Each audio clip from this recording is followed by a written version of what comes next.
Good morning class. हम आज के पेपर को स्टार्ट करते हैं। हमारा जो टेस्ट फॉर्म नंबर है वो हमारे पास है 025812। ये हमारे पास सीजीएल के एग्जाम की टेस्ट सीरीज है जिसमें मैथ्स के टोटल 25 क्वेश्चंस आते हैं। तो चलिए आज के पेपर को स्टार्ट करते हैं आज के पहले क्वेश्चन से। पहला क्वेश्चन ये रहा स्क्रीन पर। Two tangent AP and AQ are drawn to a circle with the centre O from the external point P where P and Q are the point on the circle। ये एक circle बना है, बार किसी बिंदु A से हमने इस पर दो स्पर्शरेखाएं खींची AP और AQ। एंगल PAQ हमें दे रखा है 70 डिग्री। ये सर्किल का हमारा सेंटर। हमें क्या बताना है, एंगल हमें कौन सा फाइंड करना है, एंगल फाइंड करना है AOP ये वाला। तो अब देखो ये स्पर्श बिंदु पर 90 डिग्री का कोण बनाएगा, ये वाला एंगल हाफ होगा 35 डिग्री। तो ये राइट एंगल ट्रायंगल बना, ये 90 है 35, तो ये क्या आएगा 90 डिग्री माइनस 35 55 डिग्री। तो आंसर क्या आ जाएगा ऑप्शन सी। ऑप्शन सी इसका सही आंसर आ जाएगा। नेक्स्ट क्वेश्चन देखते हैं 52 number. If the cost price of a book after 10% discount is 486, then the mark price of the book is। MRP पर 10% डिस्काउंट के बाद बुक का जो रेट आया वो कितना आया 486 रुपीज। हमें इसका MRP बताना है। 10% की वैल्यू फ्रैक्शन में 1/10, MRP 10, डिस्काउंट 1 का, सेलिंग प्राइस 9।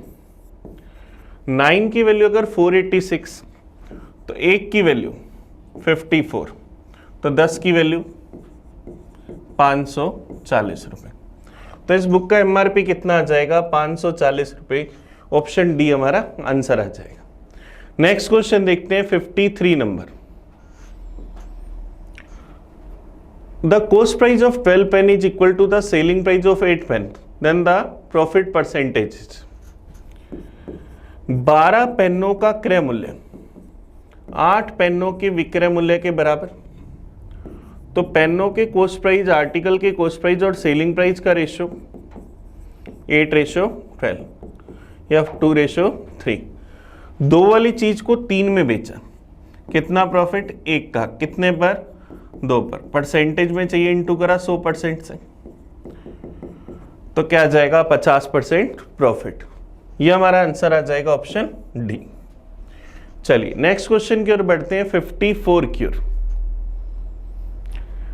किसी समबाहु त्रिभुज में प्रत्येक बाह्य कोण का मान क्या होगा। अगर हमारे पास हम एक इक्विलेटरल ट्रायंगल बनाएं,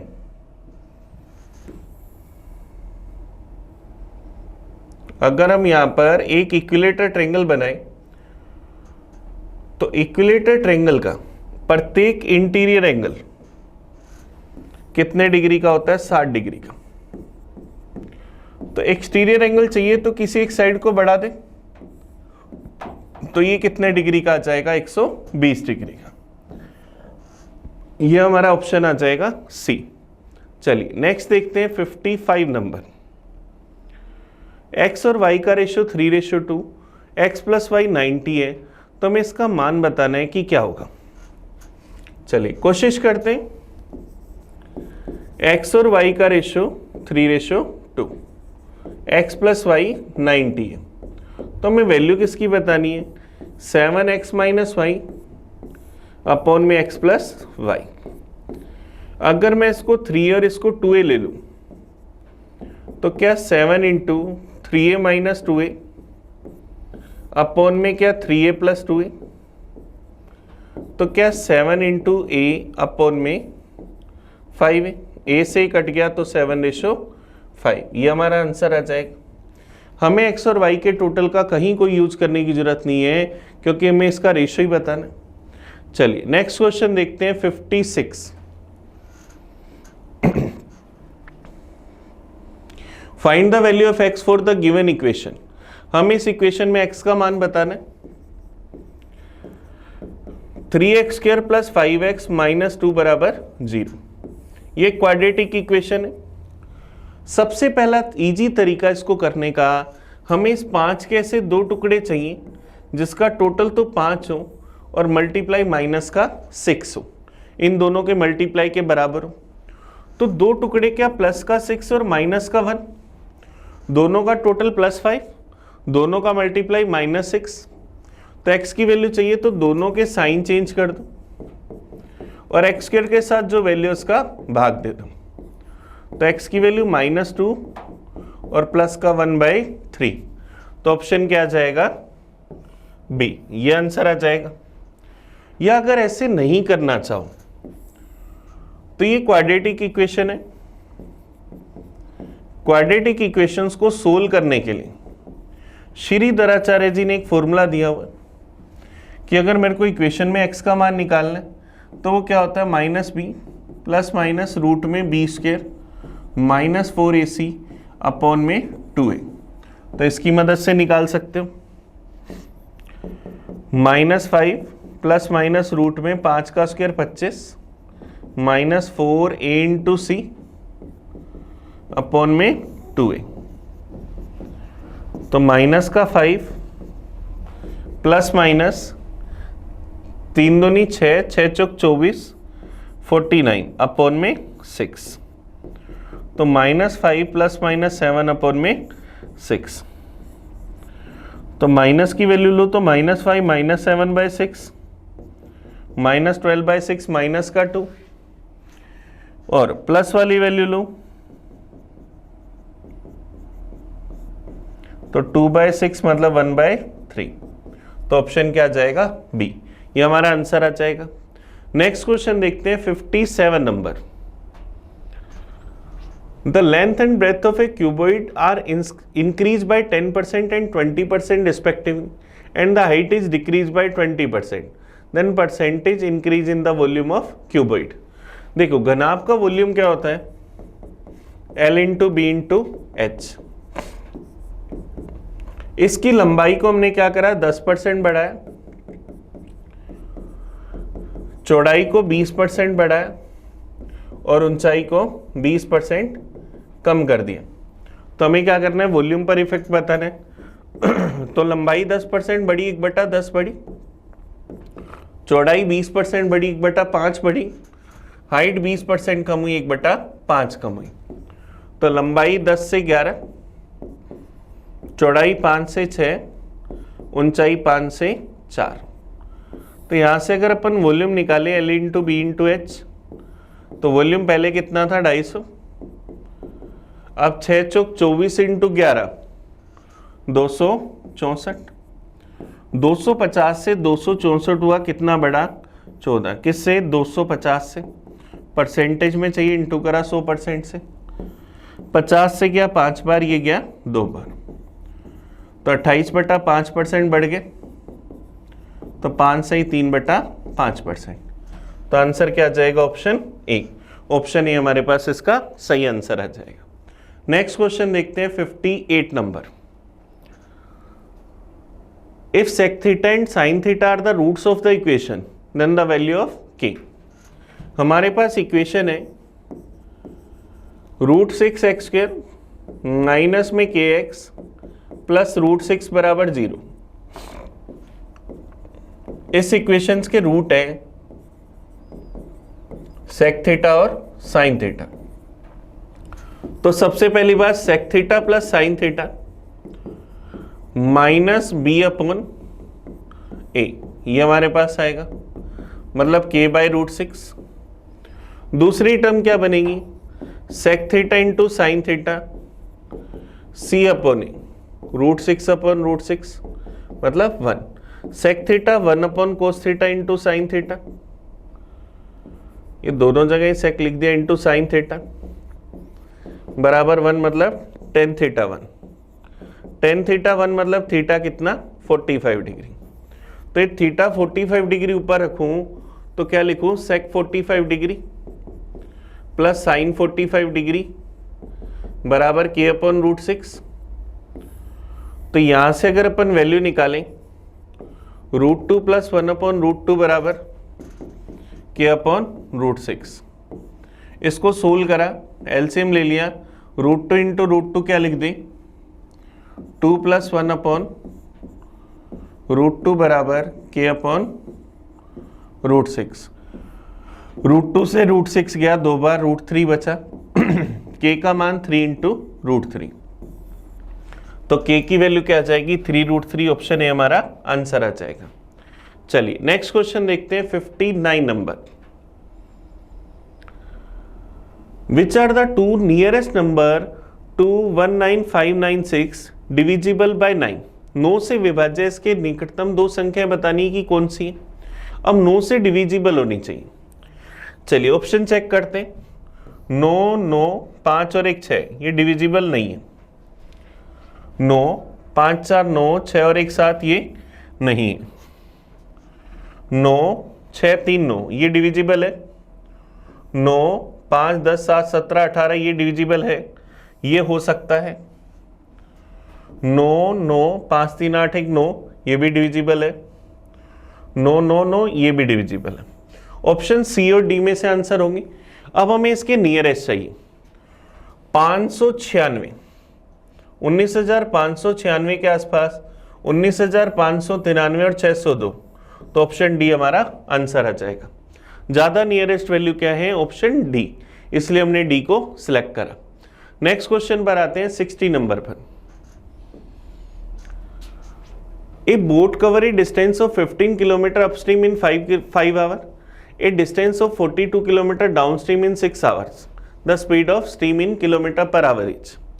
एक नाव धारा की दिशा में 15 किलोमीटर की दूरी 5 घंटे में तय करती और 42 किलोमीटर की दूरी 6 घंटे में, तो धारा प्रवाह की गति बतानी है कि क्या होगी।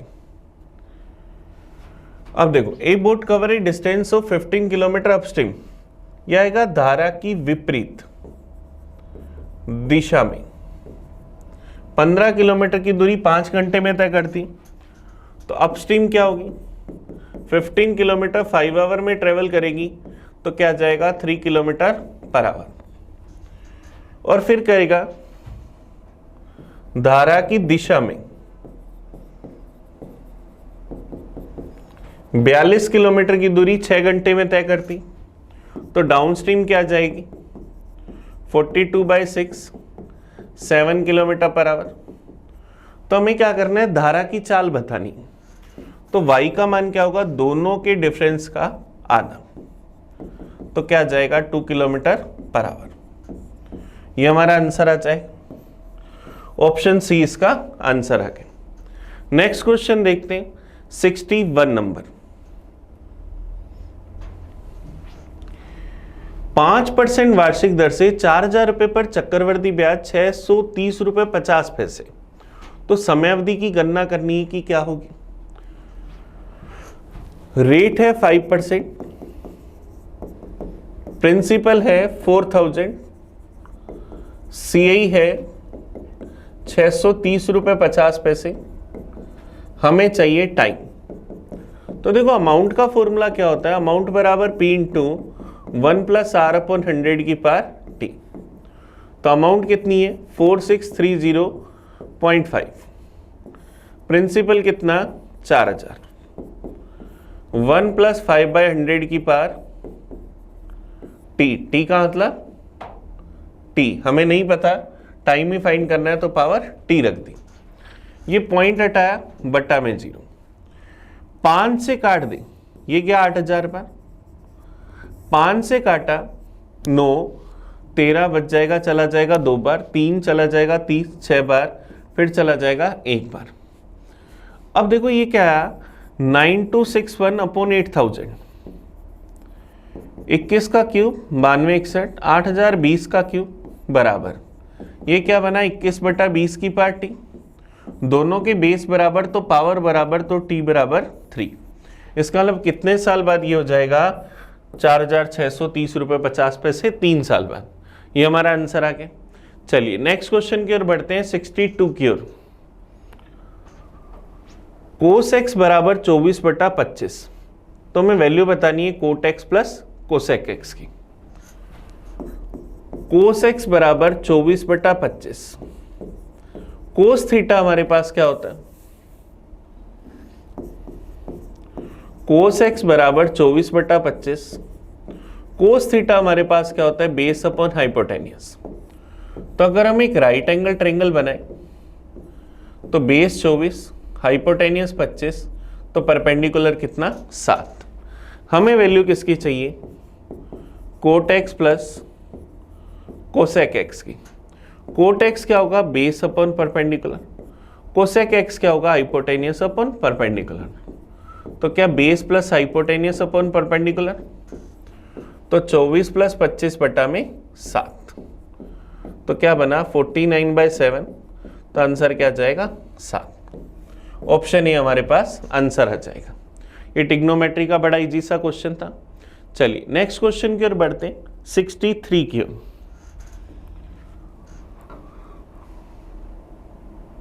If 2x cube plus ax square plus bx minus 2 leaves the remainder 7 and 0 when divided by these terms respectively, then the value of a and b are respectively. कोई हमें एक फंक्शन दे रखा है 2x cube plus ax square plus bx minus 2। अपने को इसमें दो condition दे रखी। पहली टर्म से डिवाइड करते हैं तो 7 बचता है। पहली टर्म क्या है, 2x माइनस 3। तो 2x माइनस 3 बराबर 0 रखेंगे तो 2x बराबर 3।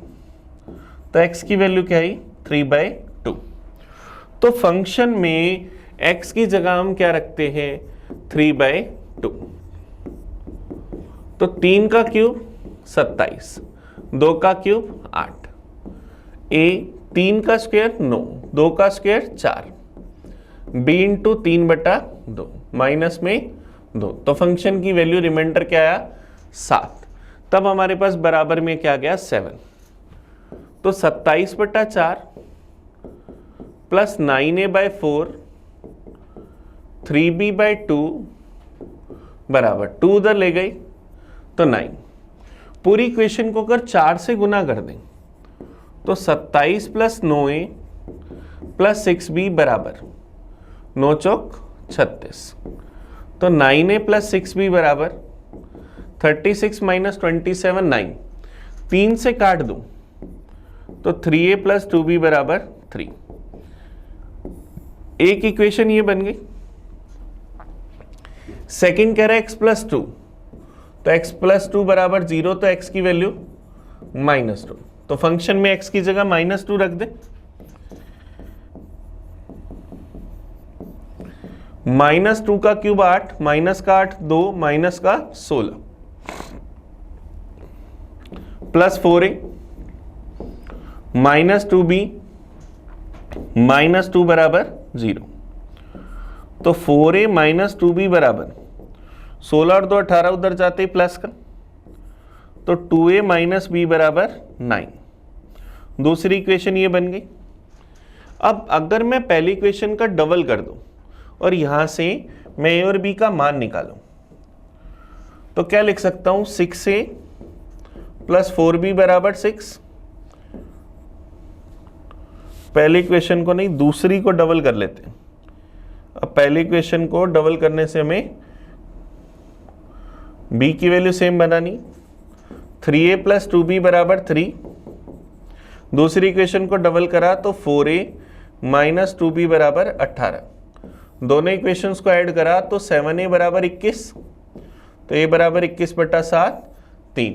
अब a का मान 3 कितनी ऑप्शंस में है, एक में ही है, तो वही आंसर है सी। आप चाहो तो यहाँ रख सकते हैं 3 दूनी 6 माइनस b बराबर 9, तो b उधर गया तो 6 माइनस 9 बराबर b, तो b का मान -3। तो ऑप्शन सी हमारा आंसर आ जाएगा। नेक्स्ट क्वेश्चन देखते हैं 64 नंबर। 10x बराबर 3/2, तो हमें इसका मान बताना है कि क्या होगा। अब ये सारे टर्म्स डिवाइड में भी है और हर स्टेप में साइन कोस भी है, तो 10x को क्या अपन sine x upon cos x लिख दें। साइन x की जगह 3 और कोस x की जगह 2, तो 3 इंटू 3 प्लस 2 इंटू 2 अपॉन में 3 इंटू 3 माइनस में 2 इंटू 2, तो 9 प्लस 4 अपॉन 9 माइनस 4। 9 और 4 13 बटा में 9 माइनस 4 5। तो आंसर क्या आएगा, 13/5। 5। ऑप्शन ए हमारा आंसर आ गया। सीधा सीधा डायरेक्ट ही हमारे पास इस क्वेश्चन का आंसर आ गया। नेक्स्ट क्वेश्चन देखते हैं 65 नंबर। देखिए 65 हमें क्या कह रहे हैं, डीआई का क्वेश्चन है, इस पर बेस्ड 2-3 क्वेश्चन हमारे पास। क्या कह रहा है, the given bar graph represent the number of the student admitted in 4 school S1, S2, S3, S4 during 2 consecutive year 2017 and 2018। 2017 और 18 में अलग अलग स्कूल में एडमिशन होने वाले स्टूडेंट्स की संख्या में दिखा रखी। चलिए अब देखिए हमें क्वेश्चन क्या करें, what is the average number of the student admitted to all school in 2018।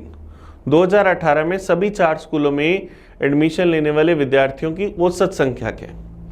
तो 2018 में S1 में कितने थे, 320, S2 के अंदर 360, फिर 150 और S4 के अंदर 250। सबका टोटल निकाल लें, 18 कैरी आ जाएगी 1, 3 6 2 8 10, 1080। 1080 एडमिट हुए कितने स्कूलों में, 4 में। तो एवरेज क्या होगा, 1080 बटा 4, तो क्या जाएगा 270। तो आंसर क्या जाएगा, ऑप्शन बी। ऑप्शन बी हमारे पास इसका सही आंसर आ गया। नेक्स्ट क्वेश्चन देखते हैं 66 नंबर। हमें दे रखा है what percentage is the average admission of the schools S3 and S4 in 2018 to the average admission in the school S1 and S2 in 2017। हमें बताना है 2018 में S3 और S4 के अंदर जो एडमिशन हुए वो 2017 में S1 S2 के दाखिले का कितना परसेंट है। 2018 के अंदर S3 और S4 में एडमिशन 2017 में S1 और S2 में औसत दाखिले का कितना परसेंट है। 2018 में S3 और S4 देखें तो 150 250 मतलब 400।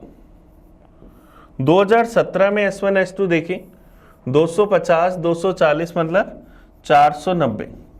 तो 400 490 का कितना परसेंट है, परसेंटेज में चाहिए इंटू करा 100% से, 0 से 0 कैंसिल। अब 49 किसी से कट नहीं रहा तो मेरे पास क्या आया 4000 अपॉन 49।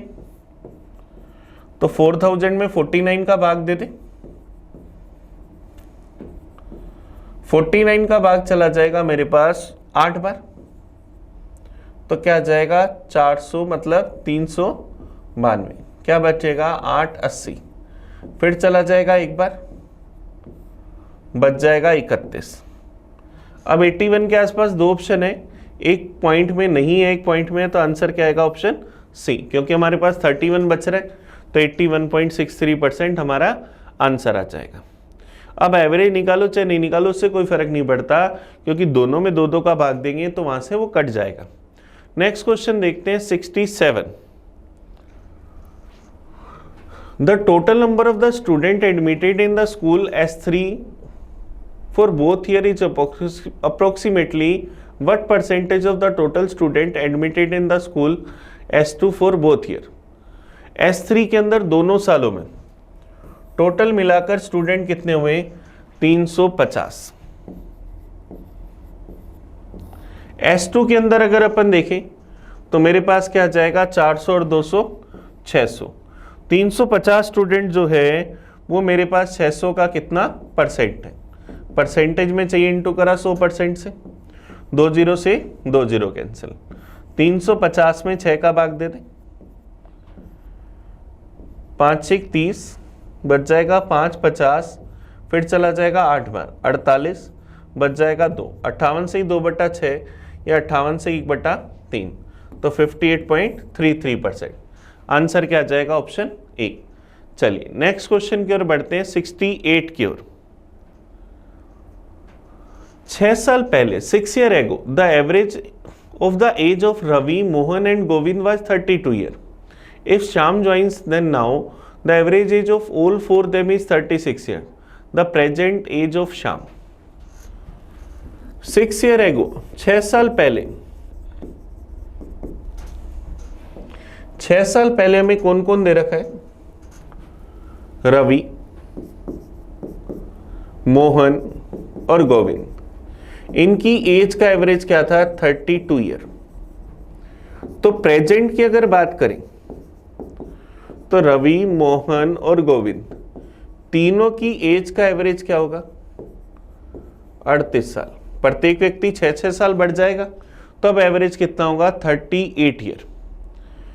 अब लेकिन हमें कह रहे हैं उनके साथ में कौन जुड़ गया? श्याम जुड़ गया। तो प्रेजेंट में रवि, मोहन, गोविंद और श्याम, इनकी एज का एवरेज कितना है? 36 साल।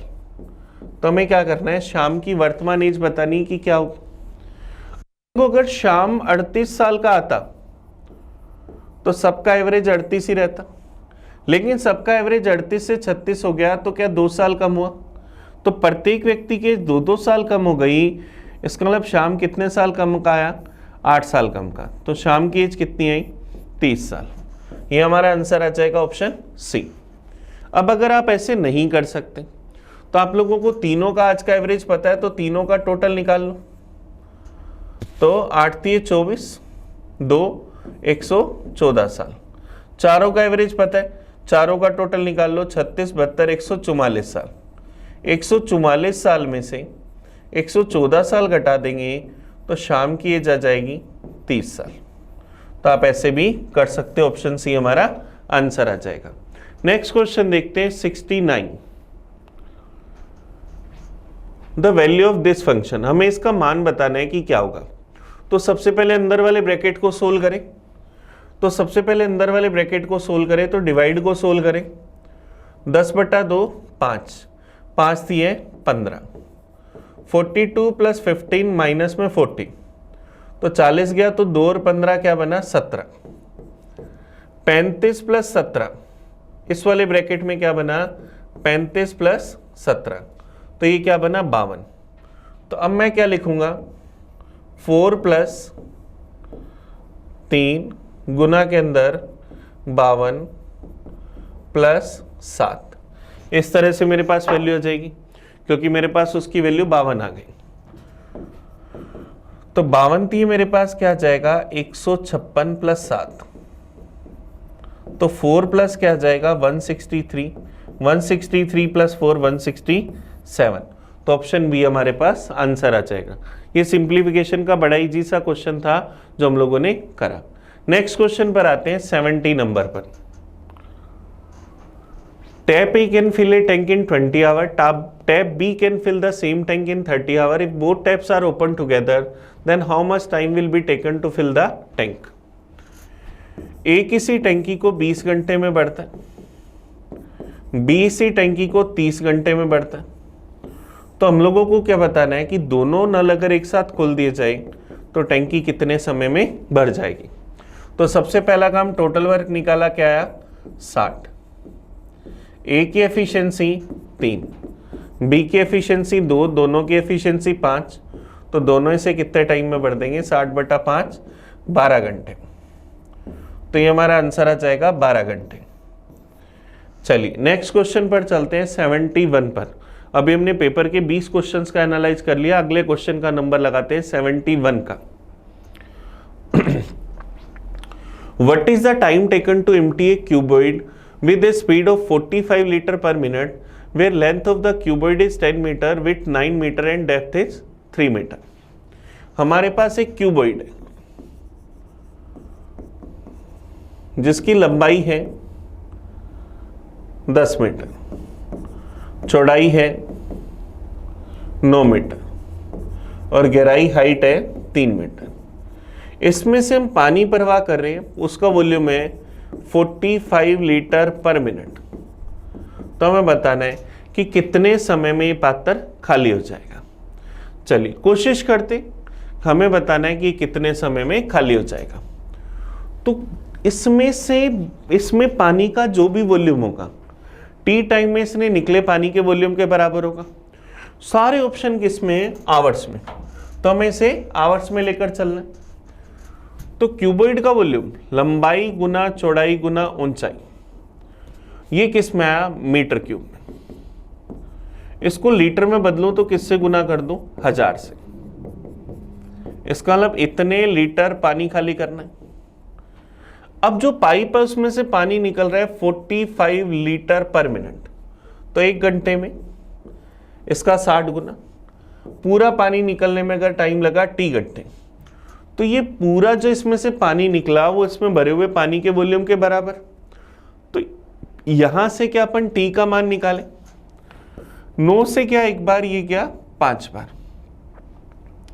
फिर यहां से अगर अपन इसको सोल्व करें, 0 से 0 कैंसिल, 3 से क्या 2 बार, 5 दूनी 10 से 1 0 गया, तो t की वैल्यू क्या आई 100 hours.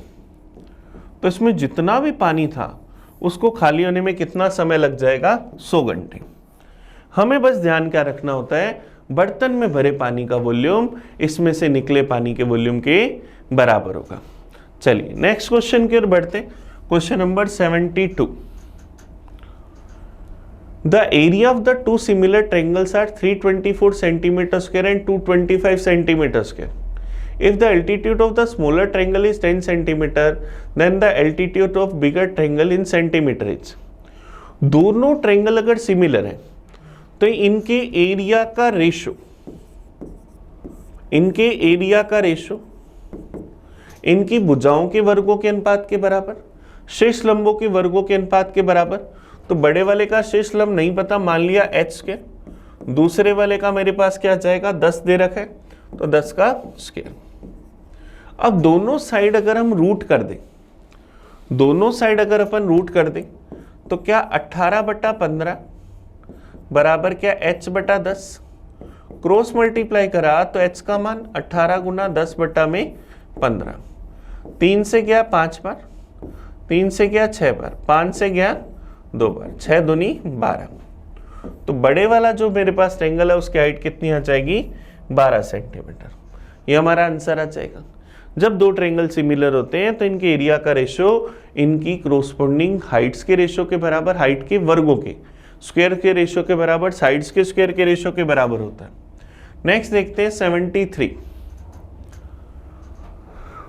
The radius of a circular cylinder is 5 centimetre and its height is 14 centimeter, then the volume of cylinder in centimeter cube taking pi बराबर 22/7।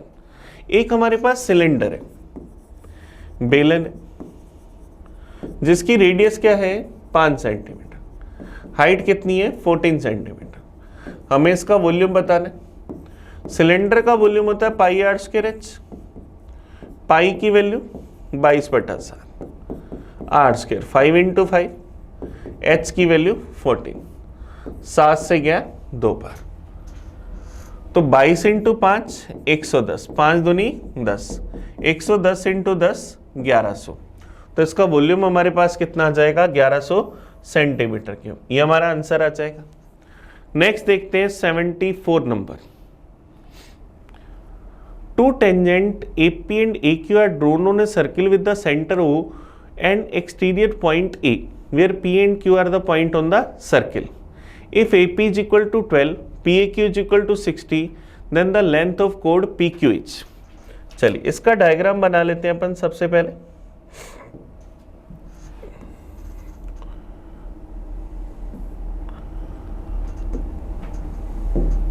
ये हमने एक सर्किल बनाया।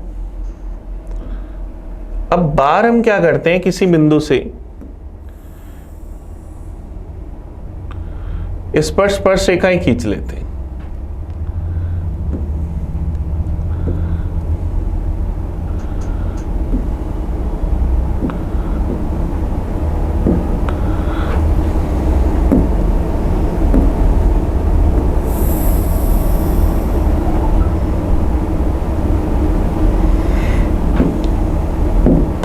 बार हमने स्पर्श रेखाएं खींच ली।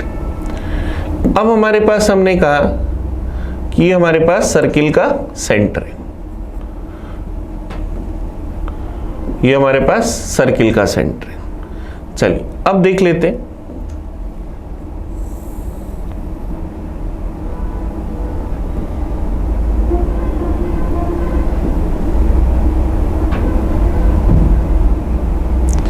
ये हम लोगों ने यहां क्या करा, इसके अंदर एक कोड खींच ली, हमें इसी की लेंथ बतानी। बाहर एक बिंदु ए है, इससे हमने ए पी और ए क्यू स्पर्शिका खींची, हमें ओ इसका केंद्र दे रखा है, पी और क्यू वृत्त पर स्थित है। ए पी की लेंथ क्या है 12 सेंटीमीटर, इसकी लेंथ हमें 12 सेंटीमीटर दे रखी और हमें बताना क्या है, एंगल दे रखा है P A Q, P A Q, ये पूरा कोण कितने डिग्री का है 60 डिग्री का। तो हमें बताना क्या है, जीवा पी क्यू की लंबाई, हमें इस पी क्यू की लेंथ फाइंड करनी है कि क्या होगी।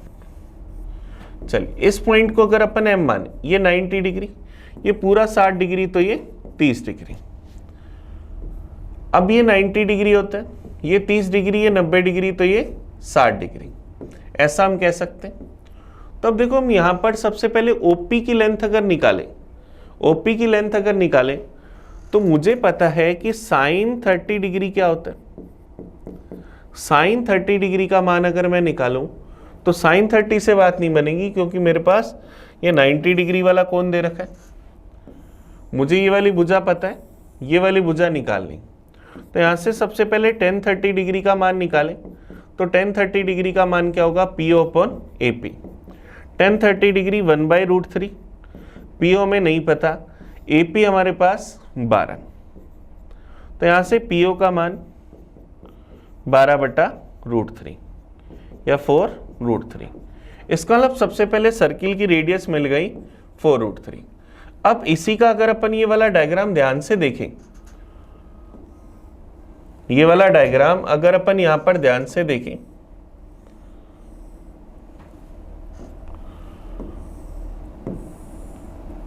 ये पॉइंट P, ये पॉइंट M और ये पॉइंट O, ये एंगल कितना 60 डिग्री और ये 4√3, ये 90 डिग्री, तो ये 30 डिग्री। अब देखो क्या हुआ, 90 डिग्री के सामने की भुजा सबसे बड़ी भुजा, 90 डिग्री के सामने की भुजा सबसे बड़ी भुजा, सबसे बड़ी भुजा अगर 4√3, तो 30 के सामने की भुजा छोटी भुजा इसके आधी, और 60 के सामने की भुजा इसकी √3 गुना, तो ये क्या जाएगी 6। अब PM 6 तो MQ भी 6, तो PQ क्या आएगी 6 + 6 12, तो PQ की लंबाई भी क्या आई 12 सेंटीमीटर। ऑप्शन सी हमारा आंसर आ गया। ये हमारे पास सर्किल का बढ़िया क्वेश्चन है, जिसमें हमने सर्किल का भी यूज करा, एंगल का भी यूज करा।